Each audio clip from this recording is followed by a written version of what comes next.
And now I feel like there's just a level of distrust. No matter what you say, no matter what you do, you guys are trying to screw over the hunting population somehow, some way. Like, why have we gotten to this place? What's up, everybody? Welcome back to the Drury Outdoors 100% Wild podcast, powered by DeerCast and Form Energy. And we got Matt Drury in the studio. We get Tim Chelsvik, but we have two special guests with us today. Yeah, we have Jason Sumners. Jason is the director of the Missouri Department of Conservation. He served as the Deputy Director and Chief of Wildlife and Science branches in the past, and led Missouri's Whitetail Deer Management Program, among other things. And we have our state's chief whitetail biologist and certified wildlife biologist, serving program supervisor, Jason Isabelle. What's up, guys? Thanks for having us. Yeah, appreciate the opportunity. Yeah, I appreciate you coming in. And, we'll dive into we'll be a little bit all over the road today, but obviously I think some of the hot topics is always everywhere you guys go. CWD, EHD right now, especially Ohio's getting hammered with it. We've just been in a terrible drought. I think as you watch any of the weather channels, it's just talking about like the drought percentage is increasing every day. I know that we got a few small rain chances coming here, but in general, it's been a really tough month. That's when you see EHD rear its ugly head. So we'll dive into that and all kinds of stuff, I'm sure. But in general, we'll kick it off jumping into the CWD stuff, because we had a chance. You guys put on kind of a symposium of sorts, maybe three months ago, somewhere in there. And you had some influential people within the state that really care, influential people. But you weren't there. So they didn't get everybody. So they had a bunch of people come into Jeff City. And the topic was CWD, what you guys kind of know about it, and some of the public discourse that you've seen and pushback that you've seen over the last, couple of years, based on the way you manage and have managed the resource, are some of the things that you're, implementing to try to help manage the CWD disease. And so it was a good, couple hours that we got to talk about it, listen to you guys, you listened to everybody, that you invited and kind of our concerns. And it was, people brought everything up from the targeted removal in the off season versus, having minerals, outlawed in your county and everything in between. Everything was covered. You guys didn't shy away from any topics.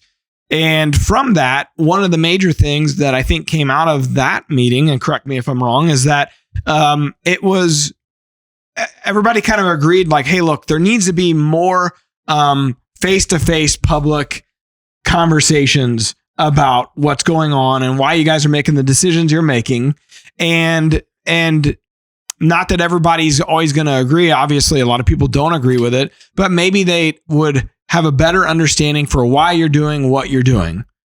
And so I think you had the first one, Tim attended it, and a bunch of people there in Jeff City, maybe a month ago or so, and maybe more. And Brandon Butler, Nathan Shags McLeod, those guys put it on. It was called CWD in Missouri, the fight for our deer herd. It's on YouTube.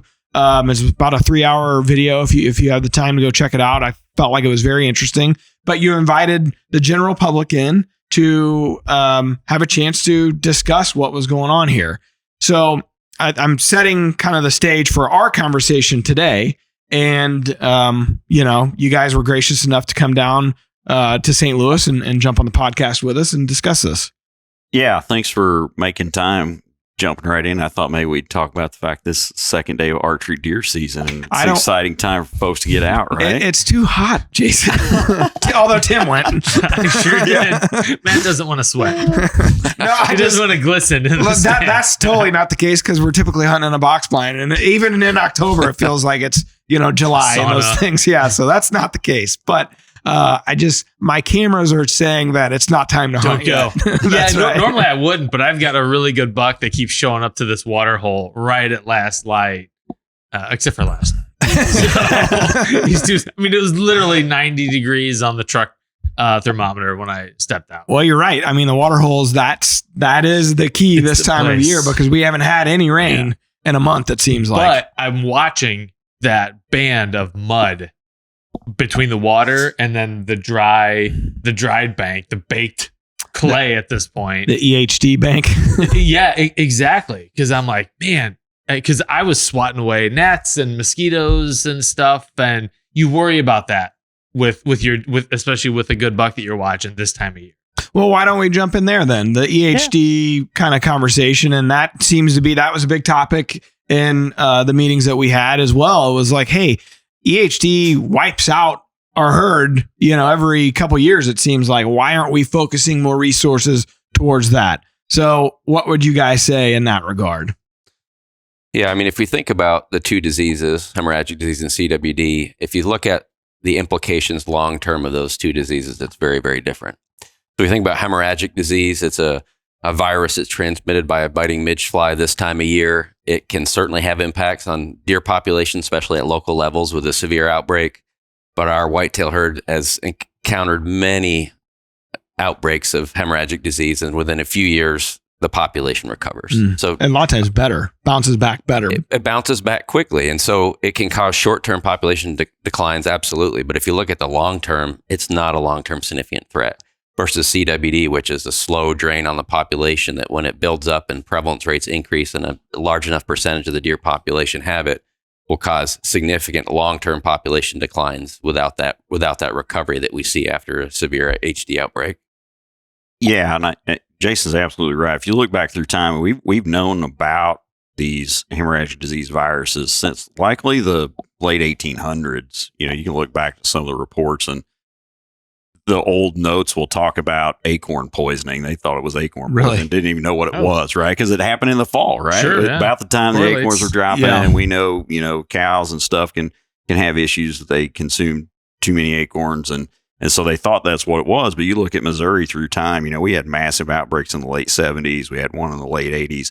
We had one in the late 90s. We had one in 2007. We had one in, the massive one in 2012. Are those correlating with droughts? It's this sort of wave of things that happens, and it really is about the frequency of antibodies for resistance to EHD, right? So deer develop antibodies for protections against virus. It's the reason why we get the flu vaccine, right? Like it gives us the antibodies to fight off the flu virus. You may get sick, but you won't get as sick if you got the vaccine.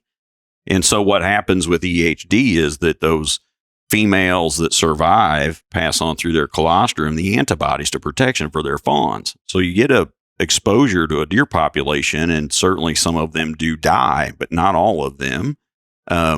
But they pass those antibodies on, and so through time, those antibodies start to wane as the population turns over. You get younger deer, and so then they get more susceptible to the midge coming in. And so in these mid-latitude states like Missouri, like is happening in Ohio right now, right? Like you get these waves, and then it'll go away for a long time. We might see some localized stuff, through 2016 state years like that, we saw some localized stuff, right? Yeah. But we'll go long periods where we don't have any, or you might lose a few, but you don't have a continued slow and steady.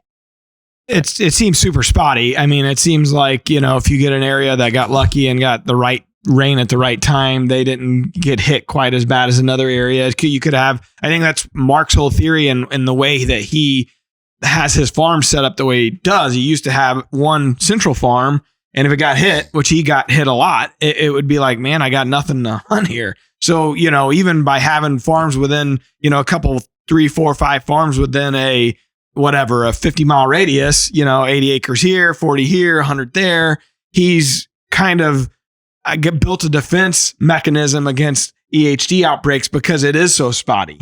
But, we're in this period now where you look across the Midwest, it's like, man, it seems like everywhere is in a drought right now. So why doesn't it hit in more places like it's hitting majorly in Ohio right now? Or is it that we're at the part where it's about to affect us here and we're about to start seeing them die off? Because I haven't heard, knock on wood, much of Missouri yet this year. It's been pretty quiet so far. If we look at the total number of suspect reports, it's been, reasonably low this year. But you're right, it can be spotty. And you mentioned the strategy there of having multiple farms to buffer against that to some degree. We do tend to see it more severe in drought years. The worse the drought, it tends to rear its head more. And if you think about the way the disease works, you get that drought, you get, like you mentioned, the ponds receding, creeks getting a little bit lower, exposes the mudflats, and those mudflats are exactly where the midge breeds that transmits the virus. So you've got the perfect storm when you have a drought, because you've got those mudflats, breeding grounds, the temperatures. If it's a real hot too, the midges are more productive. And so you've got more midges being produced. And with the drought, the water content and deer forage goes down. So they're needing to come to those very places where the midges are breeding. So it's like this perfect storm of all these things coming together, leading to more productive midges, deer frequenting the water more than they normally would. And so it's like the perfect storm of the transmission of that virus to deer. The helpless part about it all is that most guys don't know what, or if there's anything they can do to protect their herd. You know, you think about all the work that we do year round to manage a herd, and then you have this X factor come in that you're like, I just gotta hope, I guess. Yeah, there isn't a whole lot you can do. You do hope. You try to keep, water holes spread out. You try to manage the shoreline as best as you can, not to create mud flats and those kinds of things. But it does feel helpless, and especially because you then see bucks that you've been getting on camera all year, and then you find them at peak antler development right after they've shed the velvet off, and then they're dead. So yeah, it certainly, from an emotional standpoint, in a sense of feeling of loss, right? Like it's real. I hear of a lot of guys like the hardcore deer managers. They're out there. They are trying to clean up their banks or embankments. Got people like Pat Nicole. They're putting in those man-made water holes all over the place, and trying to affect it so that they do have water, but yet there's no way for the mud, embankments to build up there. So, but is there some sort of mineral? Is there some sort of spray? Something like that can go beyond, what we're doing currently. Yeah, I don't know. I really don't. I think this, and it is relatively short term, right? Like, we have these EHD outbreaks. You will lose a cohort of animals. You hope that it's not relatively high in frequency, but you definitely lose some. The other thing that happens, and I think that we benefit from a lot now because we got a lot of deer, is that you get that short-term reduction in number of mouths on the landscape. And so those deer that are left have a lot better nutrition. Those fawns that then hit the ground have a lot better quality of forage. And so after that, you start to see, like 3 to 4 or 5 years, you get better antler production because those fawns were born in really good conditions, so long as the mother wasn't too sick, right? So we see these positive benefits and a really good response to it.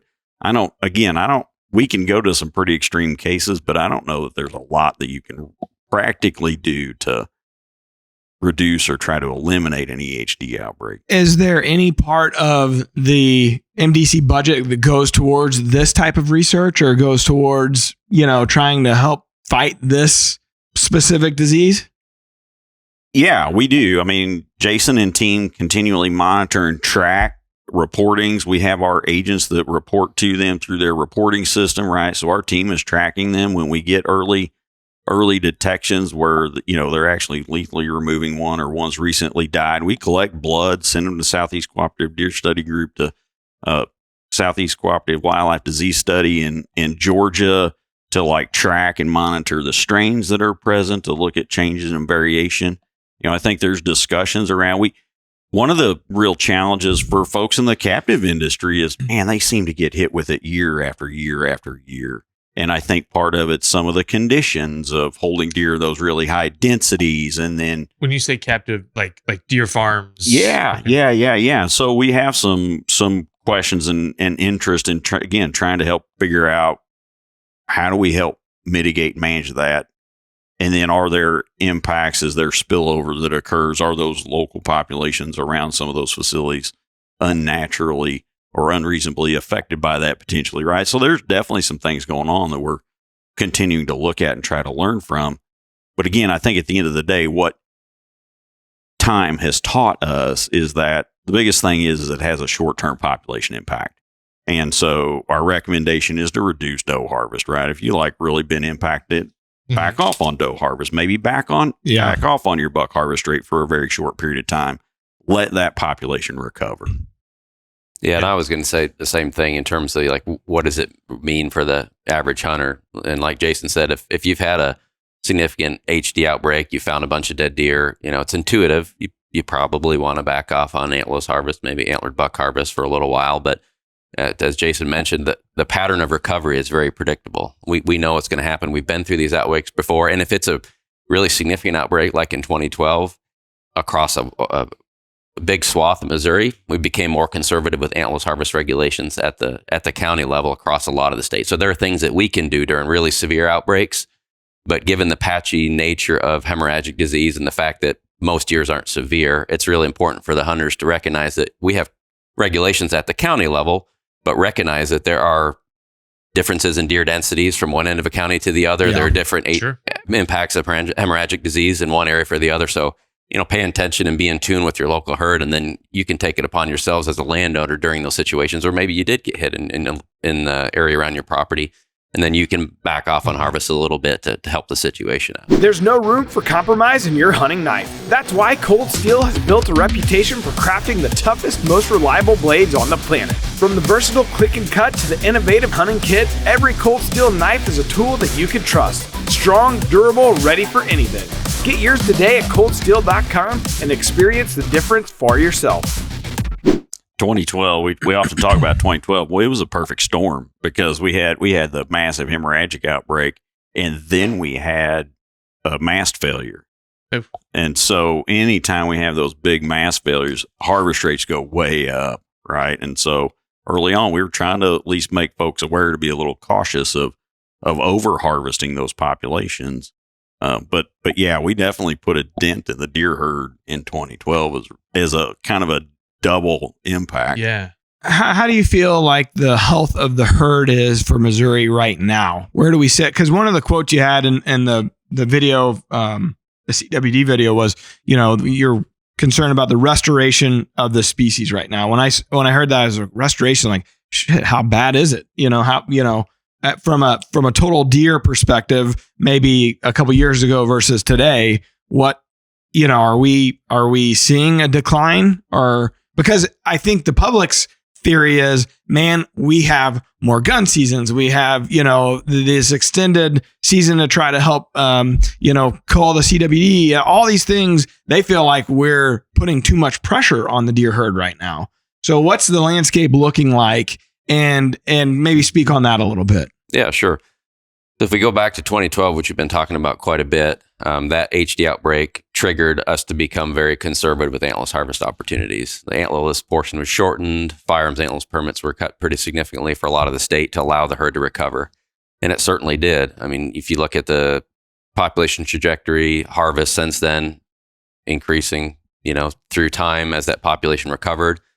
And so as we saw that population recovered, we always manage for a population that's biologically in check and also socially in check. And we do that by surveying our public to find out what their satisfaction is with the deer numbers. And so as we saw that population recover from 2012, surveyed the hunters about some options for some additional seasons portions to get their thought, and then use their thoughts and use the information that we got from them to add some additional portions of firearms deer season a couple of years ago to increase harvest, to make sure that we didn't exceed levels that we would want. So we recognize we have a diversity of stakeholders, whether it's hunters, agricultural producers, everybody that drives down the highway has landscaping. I mean, there's lots of people that can be impacted by deer. So we want to manage for a population that is kind of in that sweet spot where there's enough out there. Hunters are going out, having good hunting opportunity and seeing deer, but not so many that they're causing issues. And so I would say, if we look across Missouri right now, across the vast majority of our counties, our deer numbers are about where we want them to be. There are some areas where we're over objective and some where we're under, but across the majority of our counties, we've hit that sweet spot. And I think that those extra opportunities have helped us to do that. Yeah. And for me, when we advance forward, when we look forward in time, the things I worry about right now is that we are in a pretty good spot with the deer population, but we know we have declining hunter participation. We have lower recruitment. We have the baby boomer generation that is falling off. And we also know we have shifting preferences in terms of harvest, right? So if we look at that, we likely have fewer hunters on the landscape to help us keep that population in check. And so that's one of my sort of longer term concerns, is that how are we going to manage what is a growing deer population? And we've pulled a lot of levers, right? Like, I don't know how much more liberal you could reasonably be, right? Yeah. In terms of providing folks opportunity to harvest deer. And we just hear more folks just don't want to do it.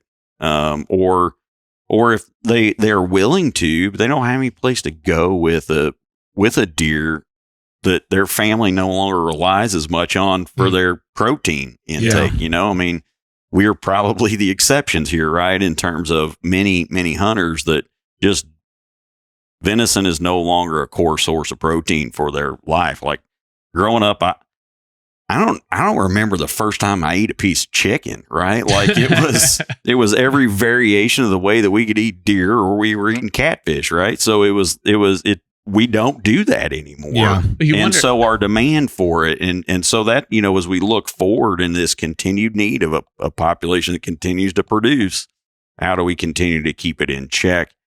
And then I think the question is then the prevalence of CWD, what's it doing to the population?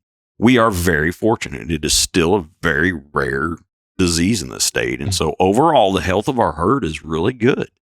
It's at risk in some places, I think. If we grow too large, we can get into problems of health. And if CWD continues to spread, we obviously have some challenges there. Well, and how do we compare to our neighboring states, Illinois, Arkansas? Because we share a lot of the same geography, a lot of the same kind of environments. How are we doing? So if we think about in regard to CWD specifically, and kind of just in general, kind of the larger deer herd, because really at the end of the day, that's what people care about, is their hunting opportunities, and maybe if they're thinking ahead, opportunities for their kids. I think it depends state by state, but I think particularly if you look across the Midwest, there's a lot of states that are, I think they're talking a lot about the need to harvest additional antlerless deer, and talking about what does the future look like when we have fewer hunters than we used to, and we see these shifting preferences, and maybe venison not being, as much of a staple as it used to be, and more people being interested in quality deer management, producing large antler mature bucks, and not as interested in harvesting antlerless deer. So there's been a lot of conversations with biologists about, what does the future look like of antlerless harvest opportunities, and how do we ensure that we harvest enough to maintain the population where we want to. But it does vary a little bit, from state to state. But I would say that's an overall theme that's been discussed a lot recently. I think in general, historically, deer densities in Missouri have been lower than a lot of our neighboring states. If you look at per acre of habitat or per square mile of habitat, we've managed for slightly smaller populations, which is also somewhat beneficial in that you don't have to harvest as many deer on an annual basis to maintain it in a good and healthy place where we don't have some of the overabundance issues. While we hit a lot on the highway, we don't have as many deer vehicle collisions as states like Wisconsin or even Michigan and some of our eastern states. And so some of those trends are more exacerbated in eastern states than they are here in terms of challenges with harvesting enough deer.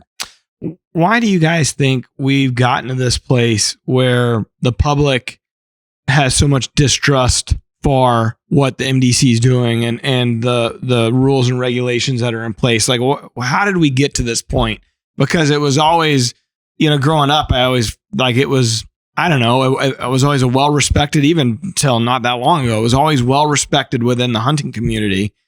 And now I feel like there's just a level of distrust. No matter what you say, no matter what you do, you guys are trying to screw over the hunting population somehow, some way. Like, why have we gotten to this place? Yeah, I don't think that sentiment is isolated to the hunting community, the conservation community. I think it is a little bit of a trap of this broader societal challenges we face, right? Like, we are in a place in which we are increasingly attached to our identity, right? Like, who do we connect to? Who do we feel like's got our back? Who understands the challenges we face? And I think it is a space in which there's opportunity for folks to sort of cast aspersions and say, hey, they're not with us. These false narratives sort of grab hold because we fear the things we might lose in those conversations. And I think, part of this discussion is like reflecting that the leadership of the department is as much aligned with the hunting community as they could be. And so we've been having those conversations. What could be driving some of these perceived divides, that somehow we have some ulterior motive, that our values don't align with the hunting community? And I'll tell you, they absolutely do. I mean, as passionate a hunter as anybody else and grew up doing it, right? So I think that's just sort of the discourse we're in today. I mean, there's never been greater distrust of government, greater distrust of authority figures, of science, quite frankly.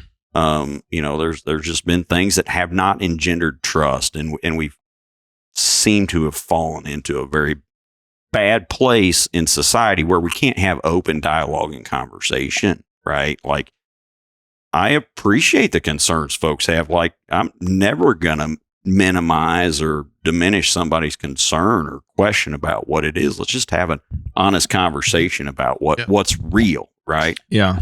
My hope is that, after the assassination of Charlie Kirk last week, so we're filming this, it's the 16th of September, that people will be willing to engage in ideas that maybe they disagree with, but have an exchange, because that's important. Because it's really been tough for me to watch the conversation happening on social media about our deer herd and seeing people make statements, but there's no backup. Like, okay, so the insurance companies are paying off the Department of Conservation. Show me some backup. Like, just provide some proof or evidence for that claim, and I'm willing to listen. I haven't heard anything yet. And so, like, I just want there to be an open and candid conversation, and for people not to kind of retreat to their sides. And it doesn't matter what you say. There's nothing you can say that's going to change my idea. I think it's tough because, I mean, I watched this the 3-hour video you guys did, the CWD video in Missouri or whatever. And I watch it and I think, okay, I could see some valid points here. I see some points that I could poke holes through there. But then, I could see some of the folks that were in attendance that, I'm friends with on social media and friends with in real life. And I saw their response to it afterwards. And it was so far out of the realm of what I watched myself. And it's just like, how are we? What were they saying that was so? Oh, just the same. It's the same rhetoric and conversation you hear from these folks all the time. It's like the MDC is, bureaucratic bunch of, it's just a bunch of, they're in for themselves. They're killing our herd. It was the same talking points you always hear with not really an understanding of where that's coming from.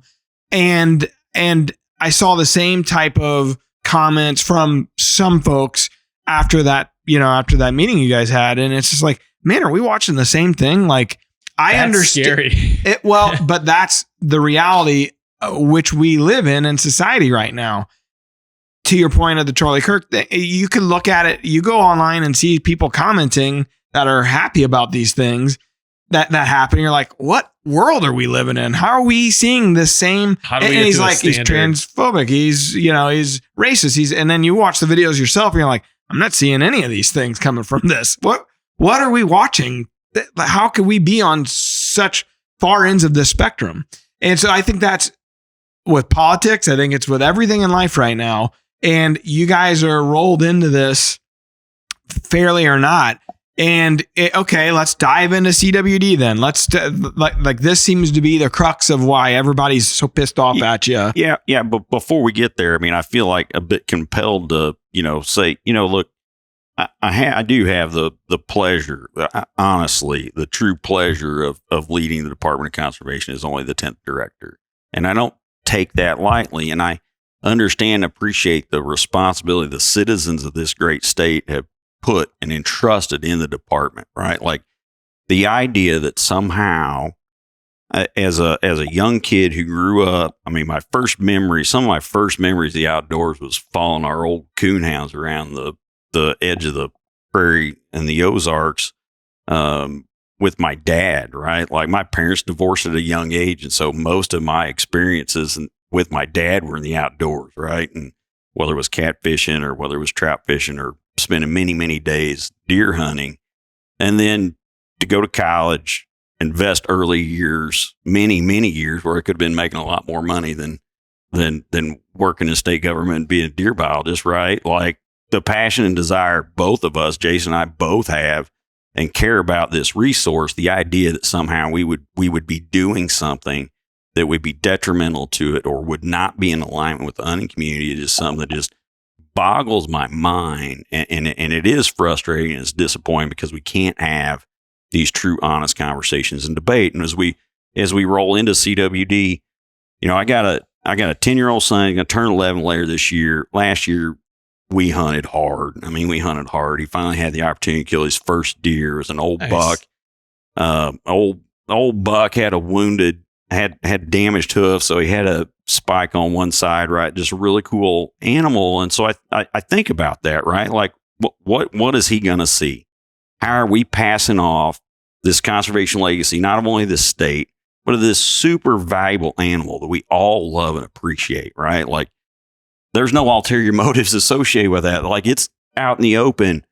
What can we do? The decisions we make today, the decisions we've made as hunters and landowners and conservationists in the state of Missouri, across the Midwest, and frankly across the country, are so critical in projecting the future of conservation.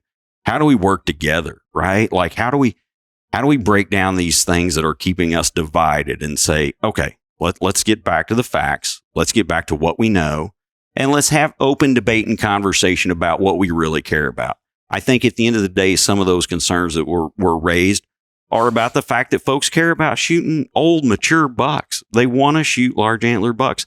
I want to make sure we're making management decisions for the statewide deer herd that ensures that that's possible into the future, that we don't find ourselves in a place that is no longer a reality, which is the scenario in some Western places, right? Where prevalences have gotten so high and they're more focused on managing prevalence of CWD than they are able to manage for older age structures. So yeah, I just share that because it is personal to me. I mean, like this whole conversation, because it's like, what are we passing to the next generation? And knowing that we're in a position to make some of those hard decisions. And I'll tell you, the easy thing would be to say, we're not going to do anything. Which is what some people are advocating for. Like, hey, CWD has existed for years. It's been on the landscape.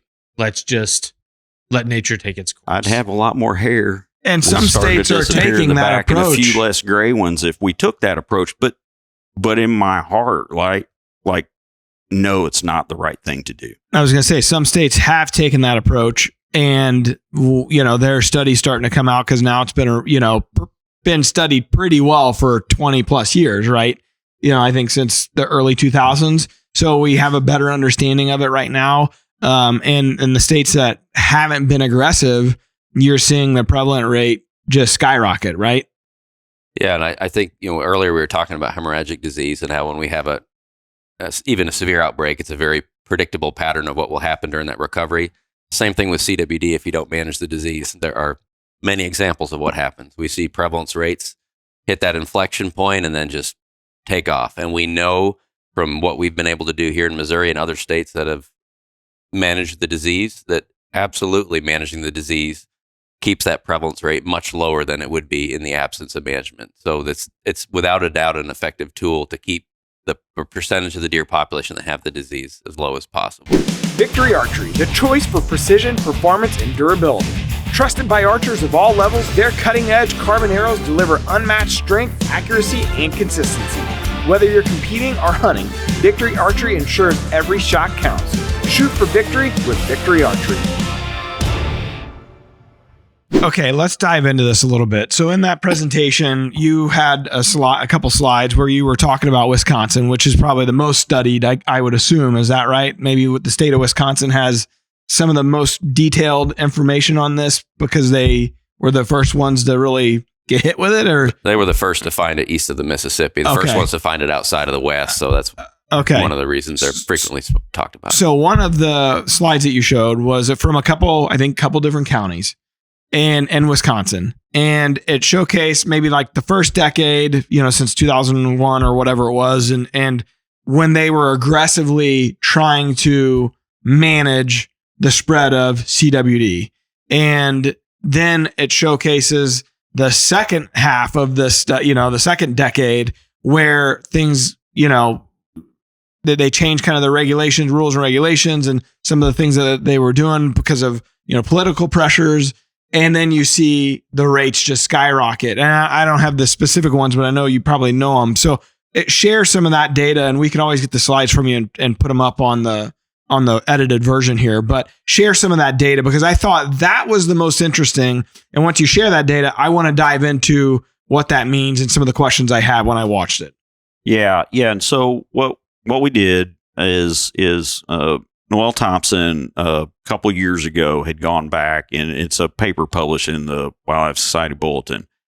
We had gone back and looked at the trajectory of the disease in a number of locations and said, okay, let's normalize this to the time of detection, right? It may have been 2000 or it may have been 2008. Well, let's call that year one, right? The first year you detect it. And you find this interesting thing. You get a little blip. Prevalence appears to be a little higher because your sample size is really small, right? So you start collecting a lot of samples and you get kind of this baseline. And so she tracked through time when major management actions changed. And so you can look at Wisconsin from their detection to 2007. They were very aggressive. And in 2007, they removed the earn a buck. They sort of lost social political capital to continue management actions. Could they have done things differently? Absolutely. Have we all learned from what they did, how they communicated, what the goals were? Absolutely. Their problem was they were the first one to go, right? Like in the East, they were the first one to go. So never want to be the first. Yeah, very rarely. And so then since that time, you can see a continual, steadily increasing population. So if you look at year 13, which is basically where we are now, Wisconsin's at what? On that graph, it was 13%. Yeah, 13%. So from higher basically now. Flat to 13% of infected rate. Yeah, prevalence. Of what was tested, or just the only way to know is what's been killed and tested, right? Yeah. And so that's a whole nother subject of conversation. And so when we talk about prevalence, we try to take one standard sample. And in most of these cases, this is hunter harvested deer that we can replicate through time. It's the same kind of sampling method. It'll give you a consistent rate.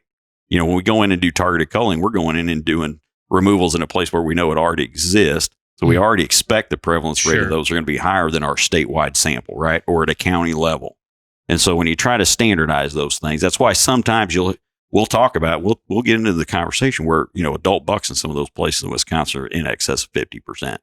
But if you look at a broad scale, nice, steady, consistent sample size, 14%. Alberta, nobody really talks about Canada a lot, but Alberta, similar sort of scenario, very intensive management actions for the first 4 years, very intensive. Resistance, largely from outfitters and others that said, hey, we can harvest those additional deer. We'll do that. We'll do the removals. They were not either capable or willing, right? It didn't happen. The removal rate went down. Prevalence has skyrocketed, right? So they're in that same sort of scenario. So then we lay Illinois on that graph. Illinois, detection at the same time as Wisconsin, very active, very aggressive, in-season harvest, additional post-season removals. Prevalence rates have remained relatively steady. They've seen what everybody else sees, though, continued geographic spread, which becomes a challenge, and we can talk about that too. And then locally, they've got some places where, because of the spread, because of challenges with manpower, because of challenges with access, prevalence is starting to increase because that harvest rate and that removal has started to slow down. You put the Missouri graph on there. We use Lynn in Macon County as our longest place. We're at like 1.3 Yeah, 1.5. 1.5% prevalence, 13, 14 years post initial detection of the disease, right? So it can be done, and we're still removing. And so the flip side of that is folks are like, well, you're killing all the deer. We're not. 5 years ago, we killed 4,500 deer in Macon County. Last year, we killed 4,800 deer in Macon County, right? Like we on opening day, how many deer get killed? Right? On opening day of gun season, it's locally, does it have an impact? Yeah, certainly, right? Like on those spots, but when you look at the totality of the actual removal rate, it's about a quarter of the total deer season harvest. Okay, couple things. Did you have something you wanted to dive into first? It's fine. Okay, so when I looked at that, you showed, I think the slide was, they had it broken down, and you picked the buck data. Was that right on those two Wisconsin slides? Was that? Yeah. Yeah. So something that a lot of people seem to care about, like you said, management of trophy animals. Wisconsin, obviously well known for that, probably before a lot of other states were. And so that prevalence rate really skyrocketed between 40 and 60% in some cases in those counties on the second, decade. And it just kept going up and up and up. So the question I had was, all right, these samples, obviously these are deer that have been harvested. I think where a lot of the public question it is like, okay, yeah, well, we killed those deer to see that they tested positive. I'm not seeing any deer that are dying versus EHD when it hits. We talked about this before we jumped on. When it hits, I'm seeing them, in my ponds and, in creeks, and I'm seeing them dead all over the place, but I'm not really ever seeing a CWD positive deer dying of this disease. So the question I think a lot of the public has is like, well, why are we killing them then? Because if it takes 18 to 24 months for the incubation period, and we're shooting a mature deer is 5 or 6 years old, we're tickled to death. Like, will they actually die of it before we would harvest them anyways? I think that would be a general public question, right?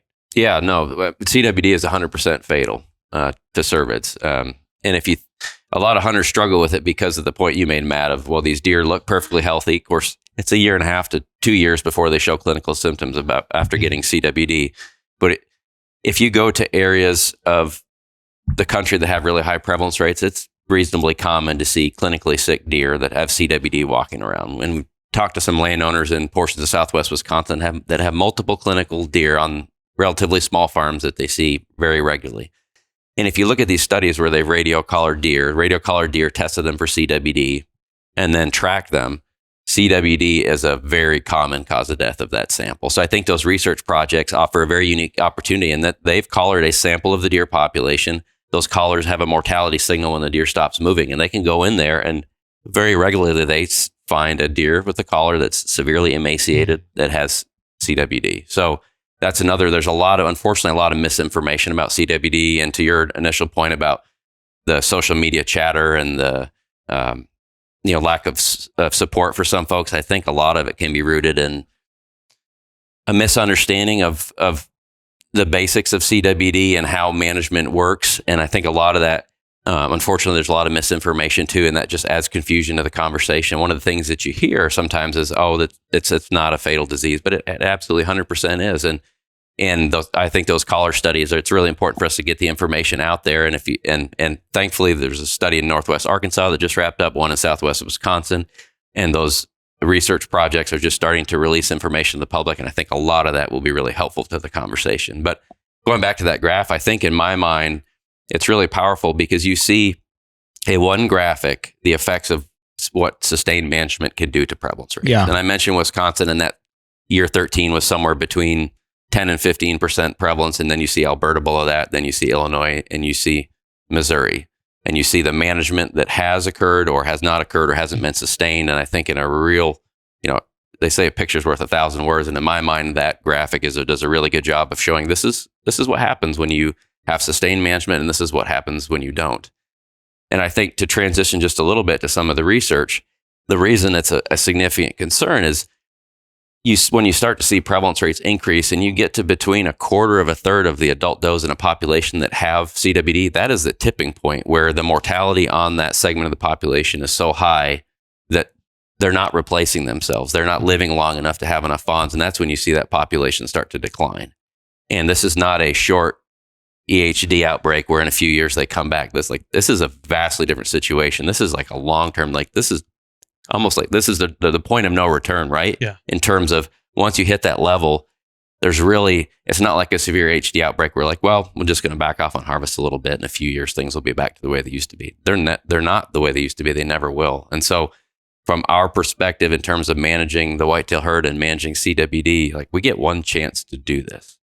And we've seen from that graph and the figure that I mentioned that once you hit that inflection point where that disease really starts to take off and affect a higher percentage of the population, there's no turning back. Yes. And it's again, back to it was mentioned that, the work in Wisconsin, the work in Arkansas, there was work in Wyoming on whitetails and mule deer.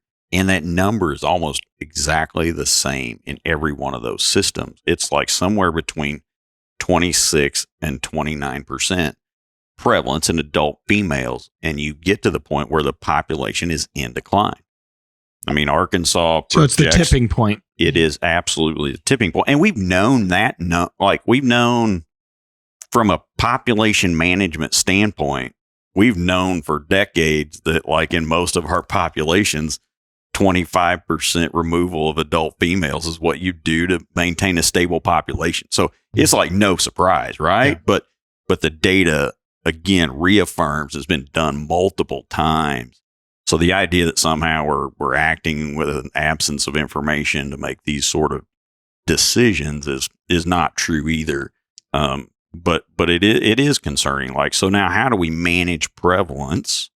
How do we keep the frequency of the disease relatively low so that it's not another mortality factor? And that's what we need to be talking about. EHD is a mortality factor. Deer vehicle collisions are a mortality factor. CWD is a mortality factor. Tim Chelswick is the mortality factor. May not be a measurable mortality factor, but for everyone listening, they all nodded their heads in agreement. Let's just you don't know which way. Predation from coyotes is absolutely a mortality factor. So when we think about what our role is, it's to manage the deer population and figure out what levers we can pull to manage these things that affect the health of the population.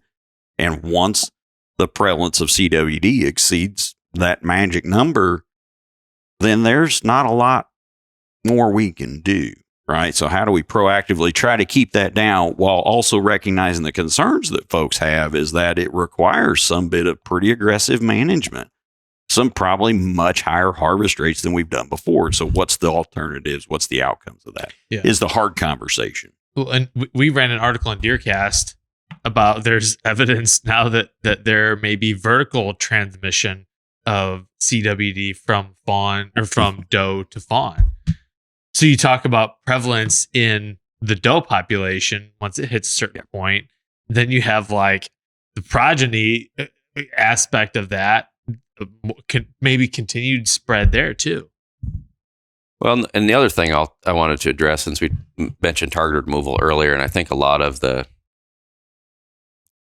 scale at which that is conducted is highly localized. And I think sometimes when we're listening to the social media and folks talking about target removal, sometimes I think there's a misunderstanding of what kind of scale that is applied at. And it's a really small geography, less than 5% of Missouri's landscape, where we do the highly localized targeted removal efforts. And the objectives of that effort is to remove additional CWD positive deer from the landscape and lower deer density to some degree in those localized areas to prevent us from hitting that inflection point in the graph where things really start to take off.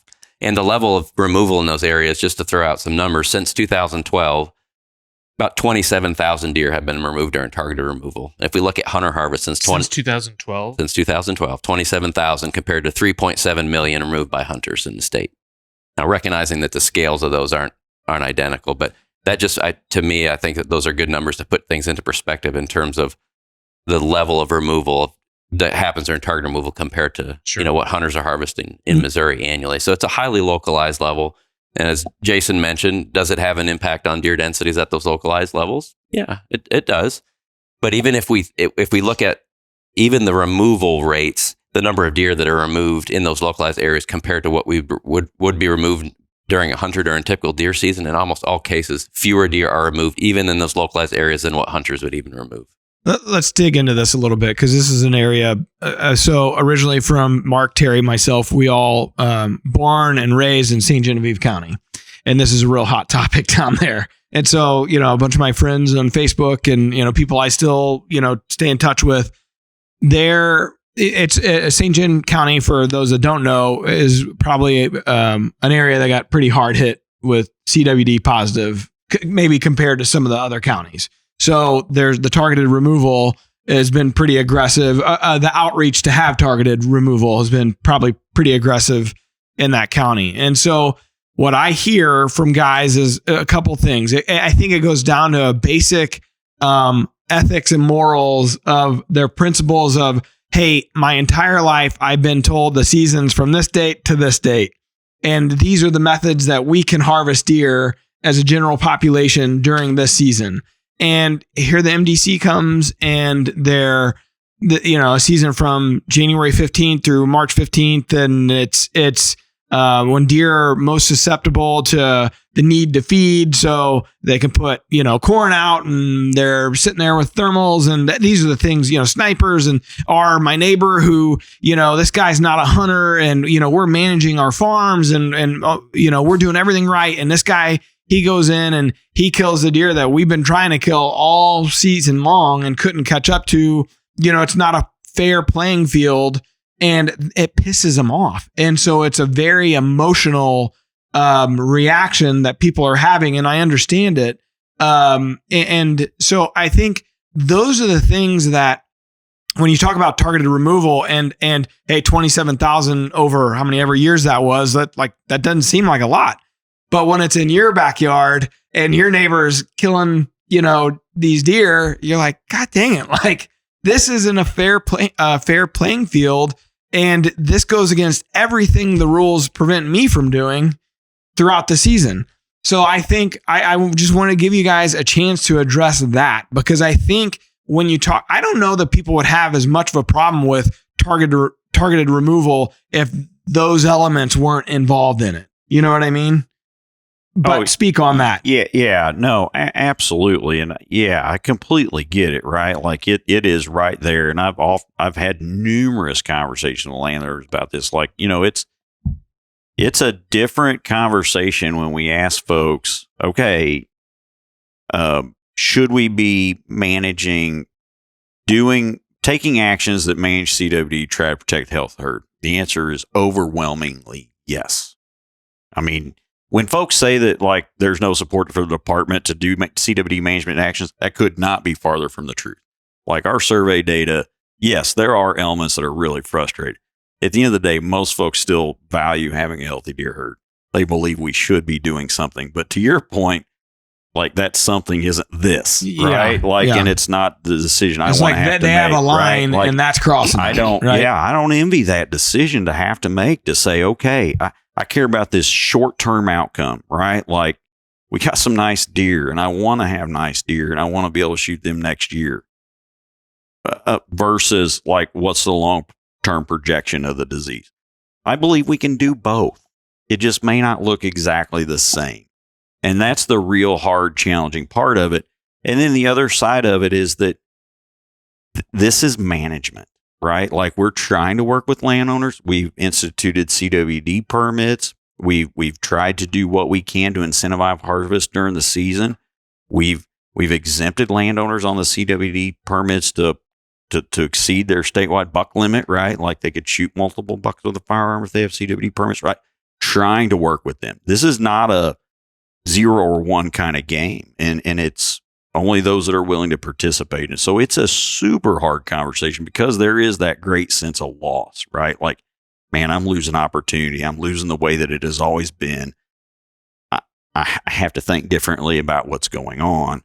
And it creates some animosity amongst neighbors. It creates animosity with the agency.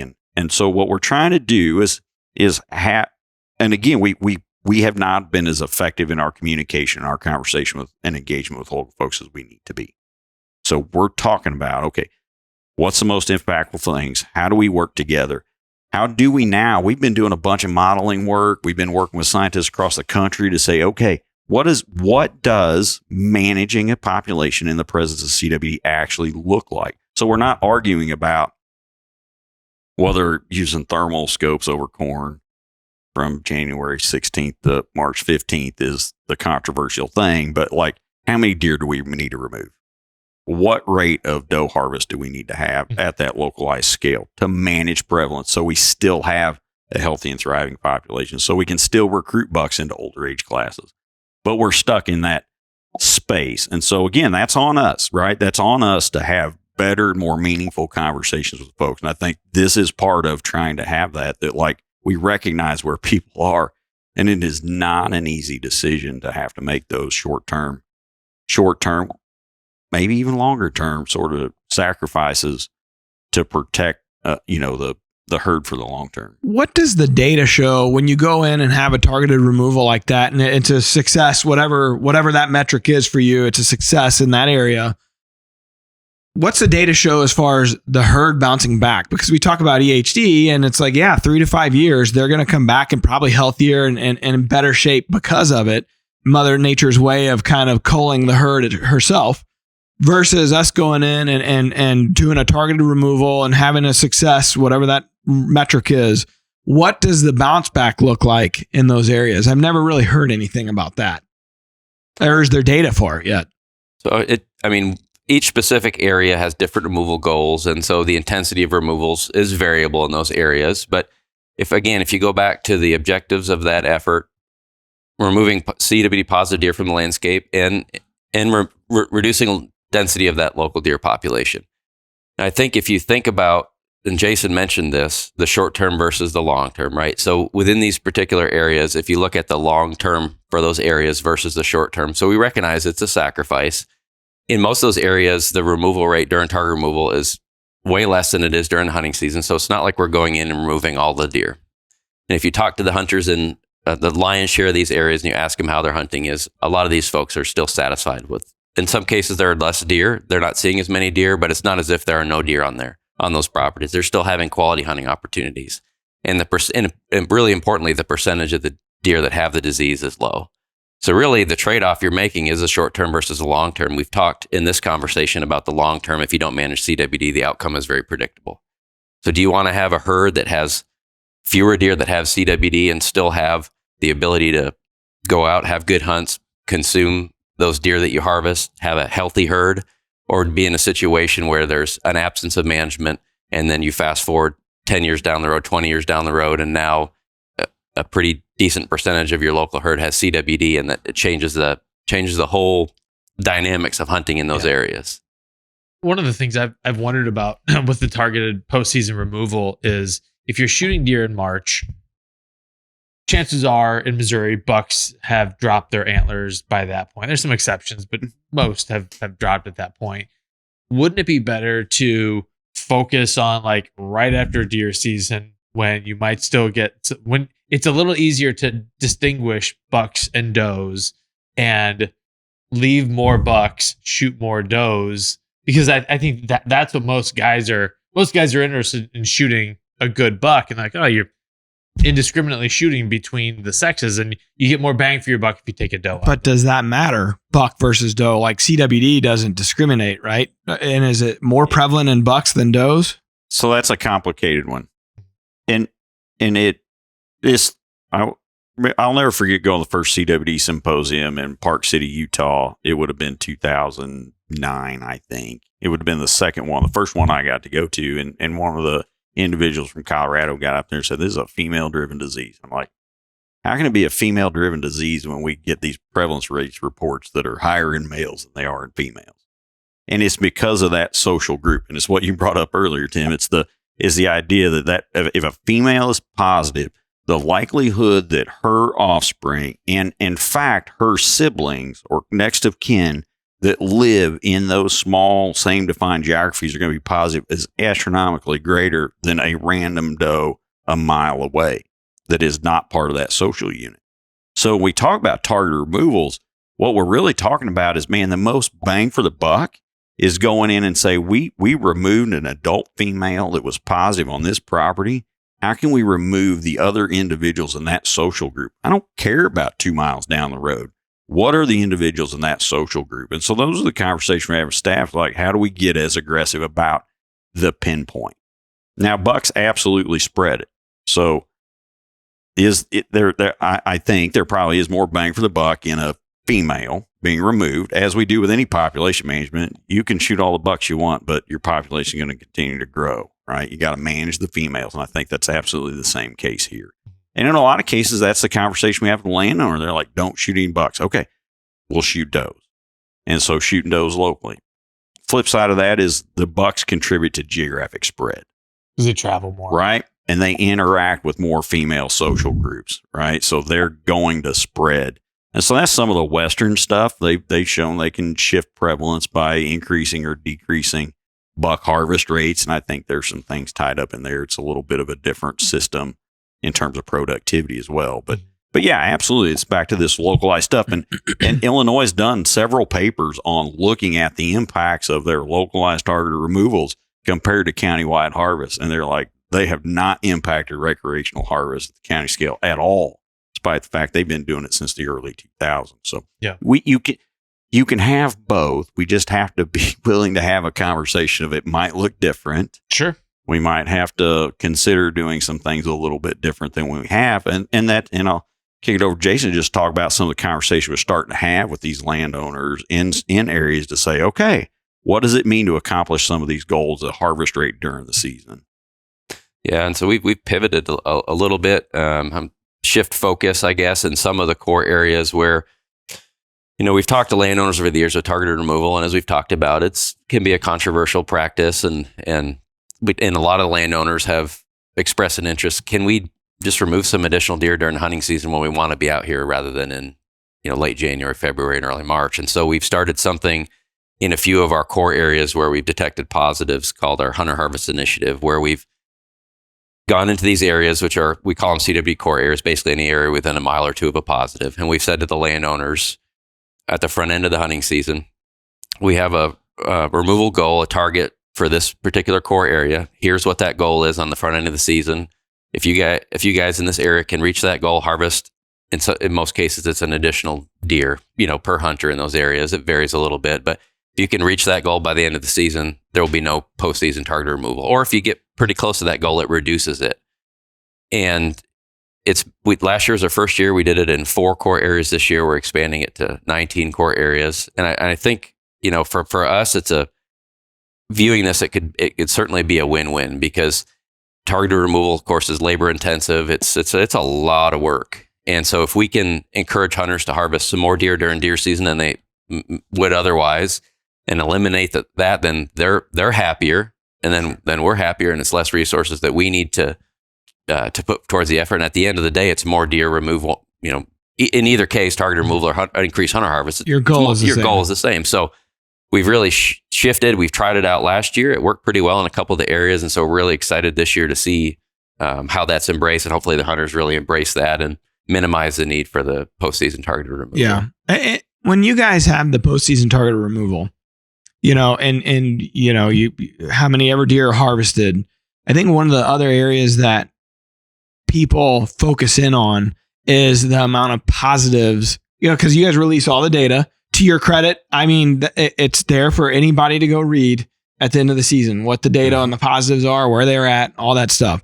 And I think it's such a small percentage of positives in the postseason removal harvest data that maybe that pisses people off too. It's like, look, we're killing deer that aren't even positive. Your own success, right? A little bit that somehow there being relatively few positives in that is not success, right? That if 40% of them were positive, then we get it. Well, 40% of the harvest would be positive too, right?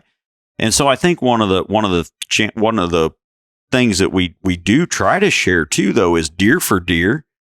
Back to this very localized, very intentional removal, we get way more positives deer for deer out of the the targeted removals than we do out of the hunter surveillance. Oh, really? Oh, yeah. Heck yeah. Because our team's going in and like it's a surgical thing, right? Yeah. It's like, go there. That's a place we've known. We've had social groups positive right there. We need to make sure we shoot right there.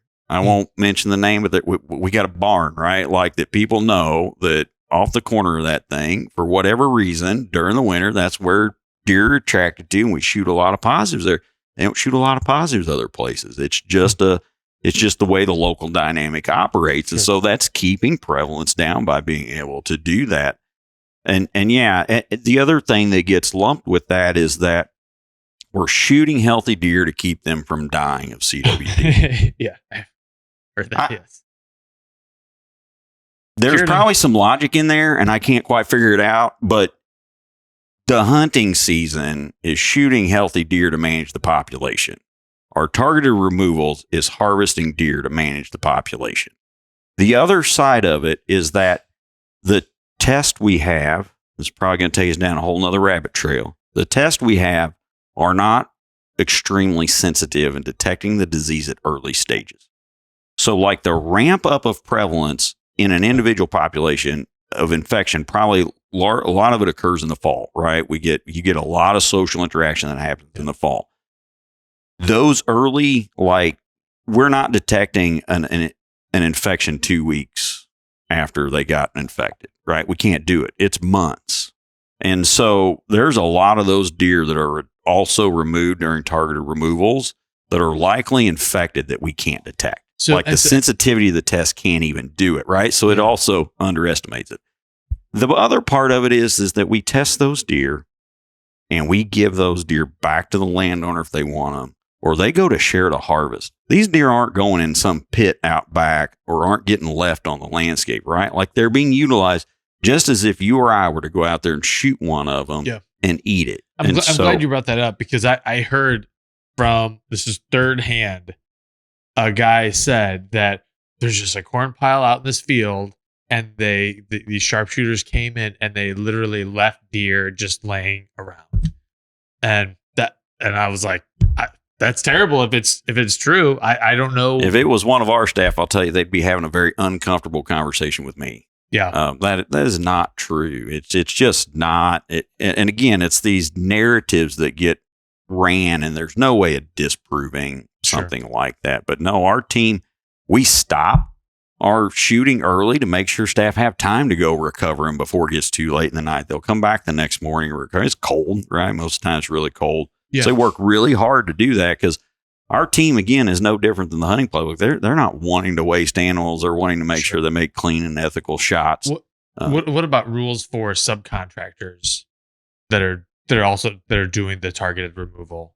Yeah, so they'll be through wildlife services. Yeah, so the vast majority of deer that are removed are by MDC staff. The landowners themselves, if a landowner doesn't want to have MDC staff do their removals, they can get an authorization from us. And about a third of the deer actually get removed by landowners themselves. But we do have USDA Wildlife Services staff that do some removals too. And they're the same guidelines, policies as us in terms of doing the removals. And I guess like it's occurring to me now that there may be some municipalities who are doing their own targeted removals with their own subcontractors that may, I don't know, is different reasons, maybe. Yeah. And maybe with different goals. Mm-hmm. And I don't know if they have to do that under the auspices of MDC, and if there's any kind of coordination happening. Yeah. So we get some communities in St. Louis that utilize, sharpshooters to do population reductions, and they do have to have authorization from us to do that. They can't just go do it. And then we would require that they have a plan to utilize those animals. We would not allow them to leave them lay. Great. One of the things, I don't want to interrupt you, Matt. One of the things I wanted to go back on is I think it's a really significant point. You mentioned one of the things folks get upset about is the low percentage of the deer that test positive for target removal. And I would go back to that graph that we talked about and that inflection point at 5%. And so some of the comments that I'll receive from some hunters or landowners that aren't supportive of the efforts early on have made the comment, if it gets really bad, if it gets worse and we're seeing sick deer, then we'll start to want to engage in management. But if you go back to that graph and you look at that 5% point, that's that tipping point where prevalence really starts to take off. So if you're doing target removal in an area with low prevalence, you don't expect the vast majority of them will not test positive. Mm-hmm. Then will not have the disease. That's exactly that window of opportunity for keeping that low. Mm. If you go out to Jason, I think you mentioned 40%, but if you go out and even 10% of the deer that you're removing are positive, within a few years, you're going to be at 15, 20, 25%. Yeah, like it really shot up. It's taken off. So, and I understand where the confusion is from the public, because it doesn't seem like it's that big of a deal because it's at that low levels, but that is exactly the window when success can be had. The other thing we see there too is when those prevalences creep up to that rate, you've got so many deer on the landscape that are infected. You got so many bucks moving across the landscape. The geographic distribution starts to grow fast too. So it's a multiple effect thing. And so when it's at low prevalence, we know that we still have we don't have it contained, but the disease is relatively limited in its geographic distribution.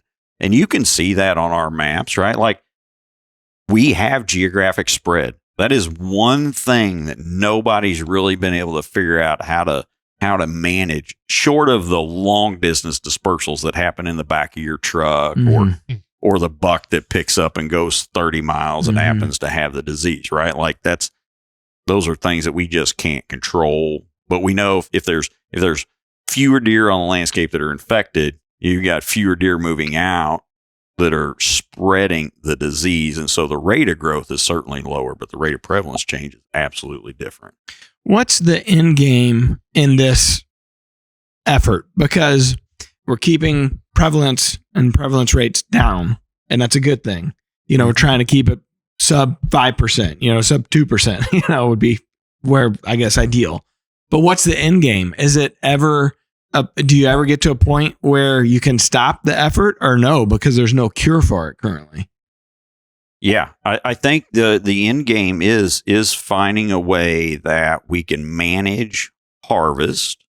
Ideally, and Jason and I spent 2 hours on the drive over here, as we have many times, talking about what does management of a deer herd in the presence of CWD look like.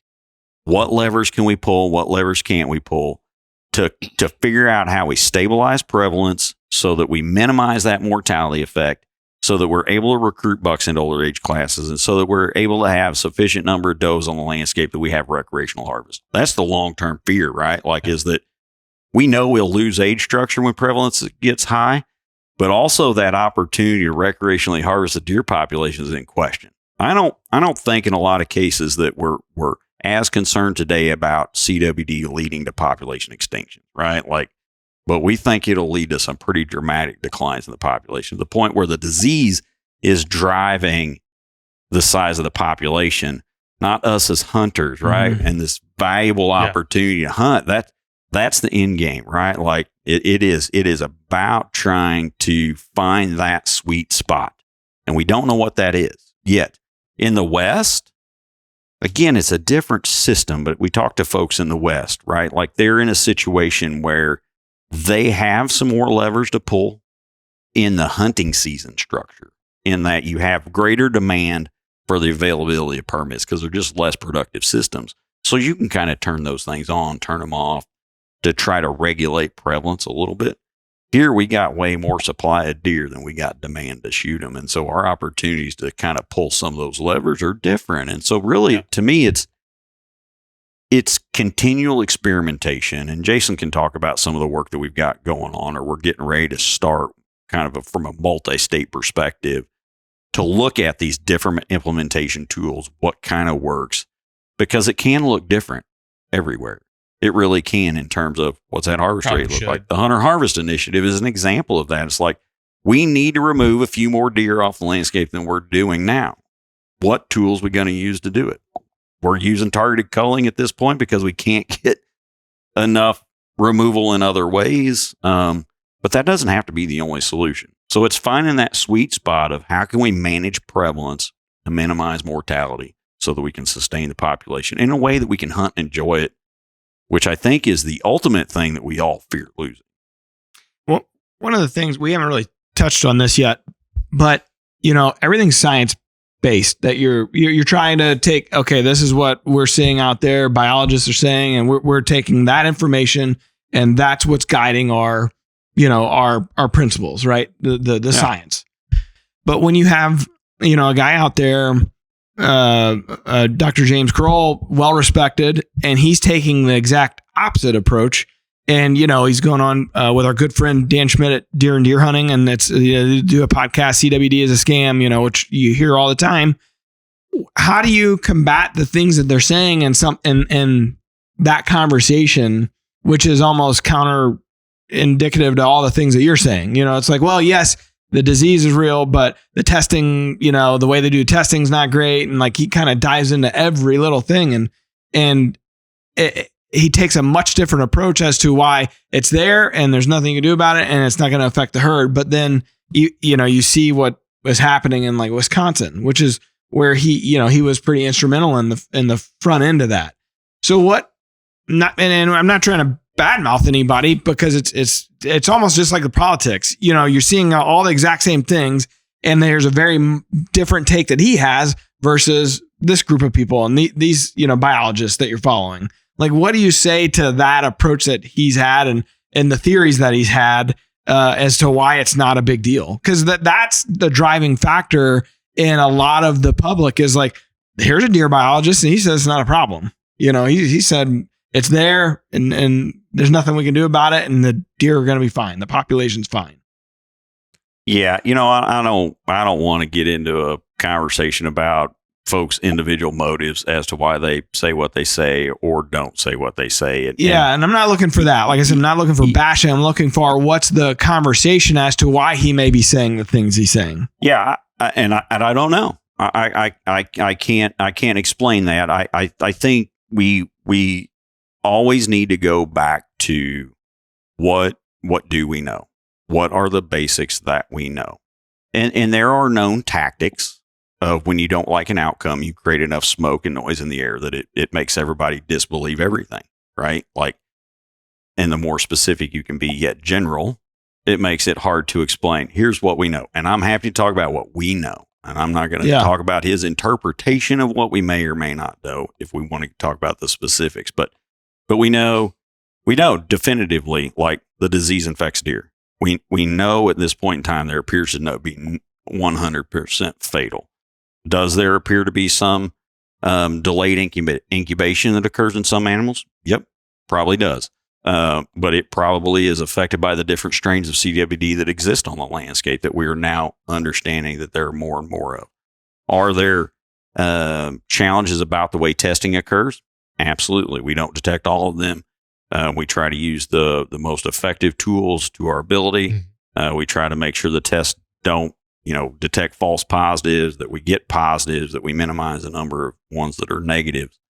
I think there's also some things in the dynamic of the population that researchers that we're working for are digging into those small questions in terms from a perspective of what changes, how does the structure and dynamic of the herd change the impacts and the outcomes.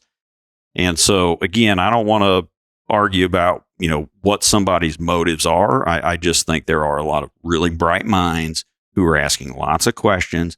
We wake up every day, sometimes stay awake late at night, thinking about these questions too. And so it gets back to that sense of loss. And when we fear loss, we fear about what the change is going to happen. It is so easy as us people to find folks who want to confirm our biases and our suspicions. And it's really hard to take the step back and say, okay, is that real? Do we actually know that? And what's the basis for it, right? So it's back to what you started with, the accusations of insurance companies, right? Like, do you actually have any proof or evidence that that's the case, right? And so that's where we're stuck. We are stuck with, like, what do we know? What has been produced? What has been published? What is our conversations with our colleagues and our respected researchers across the country telling us about the disease, about the impacts and the outcomes? Are there any political pressures? I'm going through some of the things you hear a lot. Any political pressures or lobbyist pressures that, that are saying, hey, we need you guys to do this, and here's some, slipping the money under the, under the napkin. That's what you're hearing. Yeah, no, right? you do hear. Yeah, you do hear. As a director, I have to fill out an ethics compliance with the state of Missouri. It tells you where and how I've interacted and engaged with folks on that front. No, there's not. There's not. And I'll tell you, it's a really and I had that, I'll be honest, I had that perception as a young guy that these guys probably get hit hard with pressures from political forces or lobbying bodies. We don't. I mean, the biggest one that we continually have conversations with is the agriculture community, which is a directly impacted stakeholder, right? Yeah. Which we absolutely should be having those conversations. But I'll tell you right now, the relationship and the conversation and the communication between us and the agriculture community in terms of how do we manage deer and manage these populations in a sustainable way, how do we help them take ownership of deer management, probably hadn't been in a better place than it is today. I mean, it is in a really good spot. And so, no, we don't get somehow people beating down our door or some back room, smoke-filled, room. You hear it all the dealings time. happening. We'll lay it out. I mean, Jason does the survey work every day, right? Like every year, we're continually collecting stakeholder input on where we are with the population, and we're just trying to do the best to meet this wide range of needs and demands. There's just not things going on in the back. People, everything gets personalized. How does this affect my hunting? How does this affect my family? If someone's listening and they're like, well, gosh, what do I do about, like, can I just eat the deer I shoot this year? Or especially if I'm in a CWD zone, which most of the state is now in, what do I need to be concerned about? Is there testing? How would you answer that? Yeah, so if you look at the percentage of our whitetail herd that has CWD right now, it's very, very low. There are lots of testing opportunities all throughout the state, all throughout deer season. That's no cost to hunters. So they've got lots of options to do that.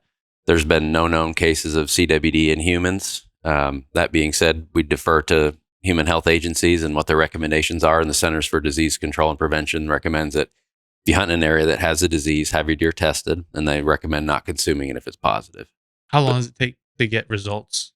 It varies a little bit, and at the extreme end, it could take up to 6 weeks. But in a lot of cases, you're looking at 2 to 3 weeks. So in the grand scheme of things, it's not too long. And when folks submit their deer to have it sampled, they've got a barcode number, and they can hop on the website whenever they want, type in the number, and get their results. And if anybody shoots a positive, somebody from our staff will contact them to let them know. But again, I mean, the vast majority of our herd is perfectly healthy and unaffected. And even within those core areas where we've had the disease along, it's still a small percentage of the population that has it. And then for those folks that want to have it tested, encourage them to do so.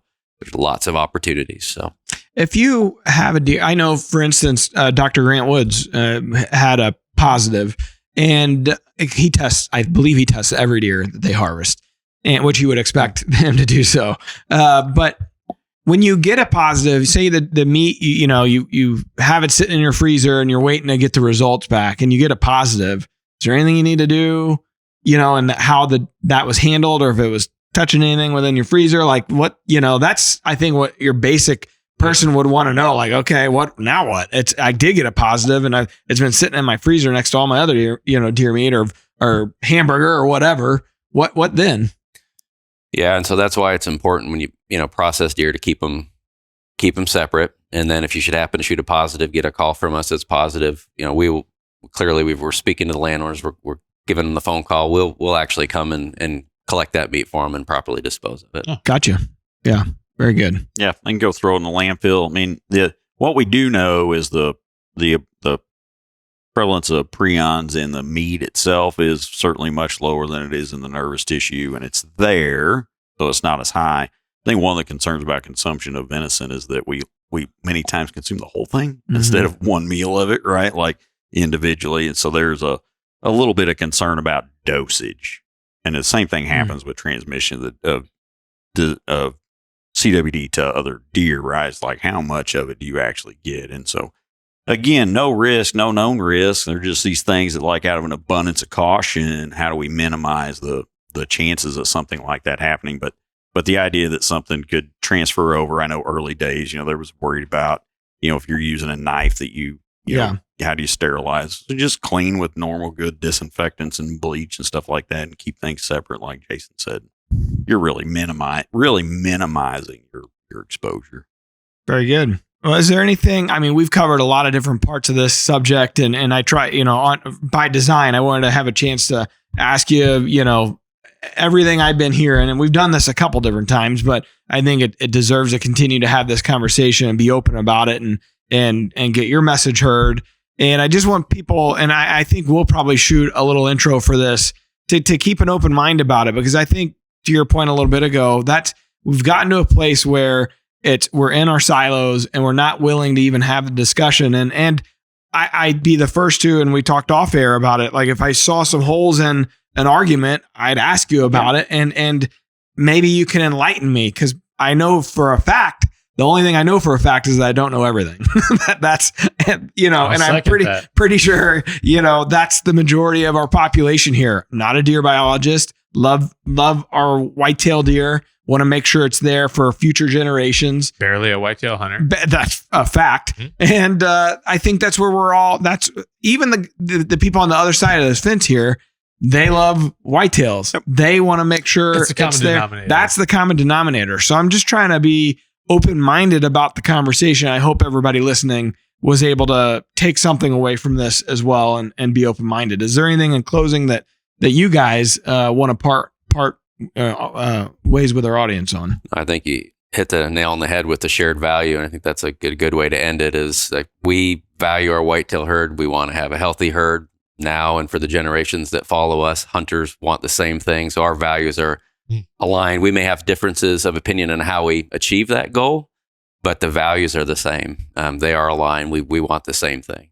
And I would say, I would also throw out there with all the information that's out there circulating, I would encourage folks to just, do their homework, and our website is a great place to go. There's lots of other good websites out there. There's a lot of information out there, but given all the chatter out there, just, make sure you do your due diligence and remember that we're all in this together. Yeah, I think it's absolutely true. I mean, our desire here is a healthy and vibrant deer population that we can all enjoy and continue to appreciate. And I think about this conversation, it's not over. I mean, it is going to be, it is the reality we live in, and somehow to ignore it or marginalize it and wish it would go away. Just irresponsible, quite frankly, for us to do that or to think in that way. And I agree. I mean, it is so much about what we care about, what we do. And I often tell folks that, like, the recovery and restoration of white-tailed deer is one of the hallmarks of conservation in North America. And we think about one of the things that's biggest threats to it today. We got a lot of challenges, and this is one of them. It's one of many, but we got to address, and we got to address it hard, straight on. And I'll be the first to say I'm willing to talk to anybody about the disease at any time, anywhere you want to talk about it. I'll pick up the phone. We'll drive somewhere. We'll talk about it because it is that important. But we don't know everything, right? Like, we continue to learn things. We continue to adapt. We continue to evolve. That's the nature of human society. It's the nature of science.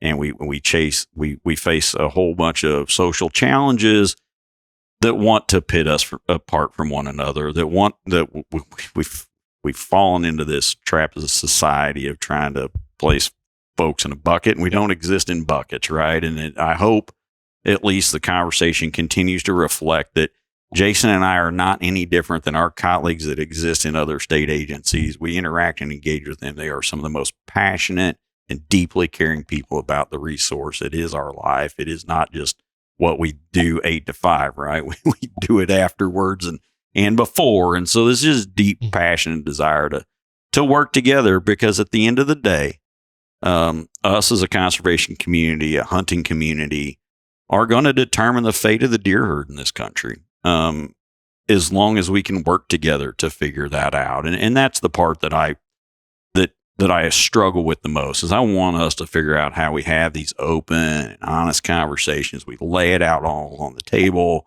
Folks don't feel like there are unsaid things, that they feel heard, that they feel respected in their opinion, because I agree. These are completely legitimate concerns that folks have.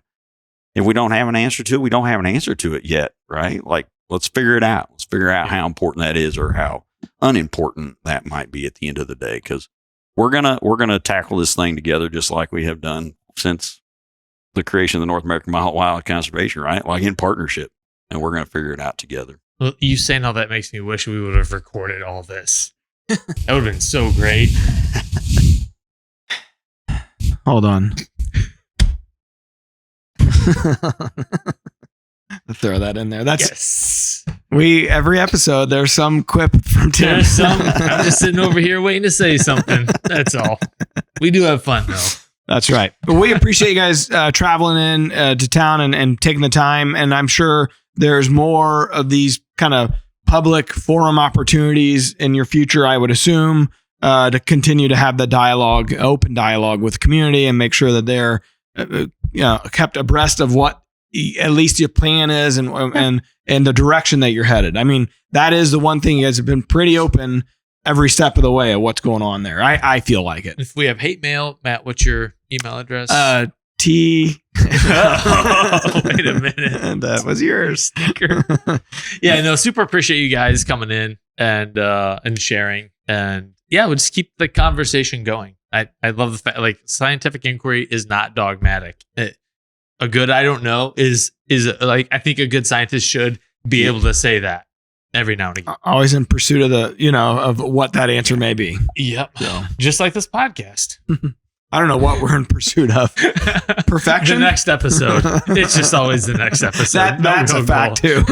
Never ends. Yeah. Well, hopefully after the next episode, we might be talking about your elk hunt, maybe. Yes. Yeah. Well, okay. So I think, so I'm heading to Idaho for an archery elk hunt here that's a state. Yeah. Thank you, Tim. At the end of this week. And Aaron Bennett and Forrest Bonin are going to come with me. They're filming. Dustin Lynch is going to be there. So I think they're coming in studio this Thursday. I don't know if you're around or not. If you're around, we should shoot a podcast. If you're not around, we should definitely shoot a podcast. So we might have an episode before that where we prelude. Have a prelude. So anyways. Well, good luck. Thank you. It's a beautiful state. I need it. It is. I went last year. I flew into Boise, drove 2 hours north to McCall. That was one of the most beautiful drives I've ever had anywhere in the country. It just, everywhere you look was just a picture perfect scene. So you've never driven from St. Peter's to High Hill, Missouri. Oh, no. That's talk about scenery. That's right. Rolling hills. Flat. Ag as far as you can see. So anyways, out for redemption. Hopefully I can catch up to one this year. So very good. No, appreciate you guys. Like I said, yeah, we are trying to do our part, take ownership of being responsible for some increased communication and engagement, and reflect that folks are being heard. We take their input very seriously. Yep, thanks for the opportunity, guys. Yeah, thank you. Do it. All right. Well, I think that buttons it up pretty well, and that's all I got. Also, it's deer season. Hey, praise the Lord. We're finally here. Good luck and be safe, everybody. All right. Until next time. Peace out. DeerCast movement prediction and mapping tools combined with our exclusive virtual rain gauges gets you ahead of your game.